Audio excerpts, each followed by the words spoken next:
Today, let's talk about the right screen size when you have low vision. Hi everyone, it's Carrie from Live Accessible.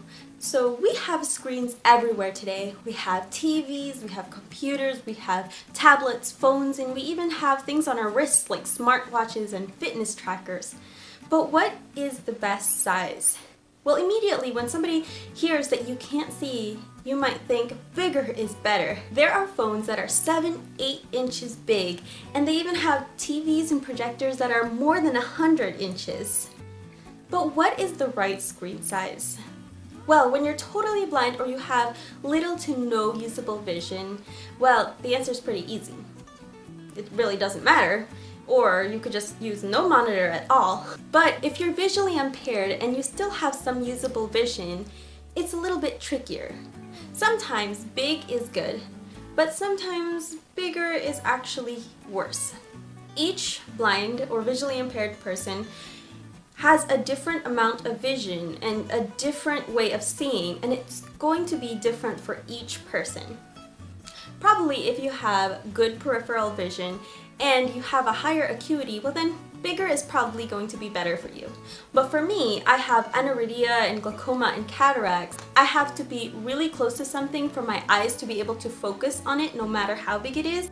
So for me, bigger is not always better. And probably for some people with RP or don't have a lot of peripheral vision due to something else maybe, or also need to have something close to them for their eyes to focus, there is a point where bigger starts to get worse.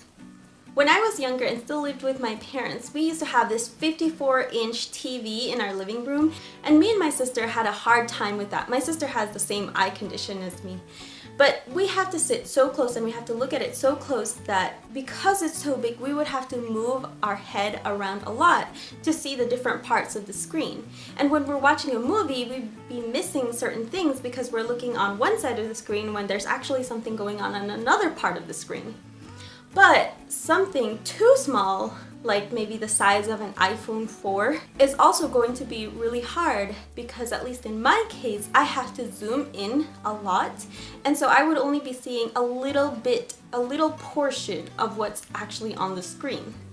So it's really about finding that sweet spot that's not too small and not too big, and that's going to be different for everyone. And it might even be different when you're doing different things. I have a tablet that I like to use when I'm watching something like YouTube videos or movies because it's large enough that I can see what's going on, but not too big where I have to be moving my head around all the time.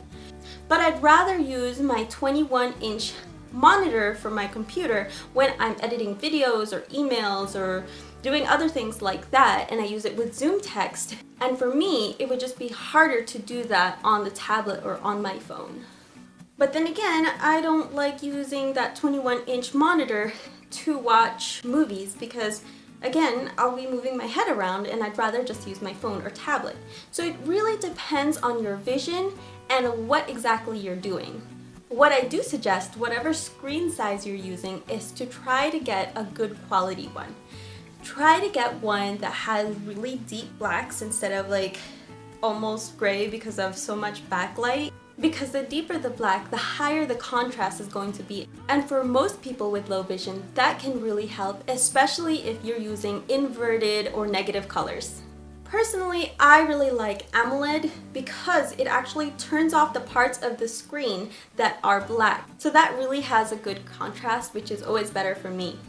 Also, when it comes to phones, resolution isn't the most important thing for me. If it's a 4 to 6 inch phone, well, I just use 1080p because, at least with my vision, I can't see the difference between 1080 and 2K, 4K, and now this new 6K. But when you're picking out something bigger like a computer monitor or a TV, I would suggest that the higher the resolution, the better, because you're distributing that resolution on a bigger screen, especially when you zoom in a lot. So what's the best screen size when you have low vision? Well, each person needs to decide that, and sometimes that just means experimenting and seeing what works best for you. I'm happy with about a 6-inch phone and a 21-inch computer monitor. What size do you guys like? Leave those in the comments below. And if you like this video, give it a thumbs up below and don't forget to subscribe and hit the bell to watch more videos on how you can live accessible. Thanks for watching and see you guys in the next one.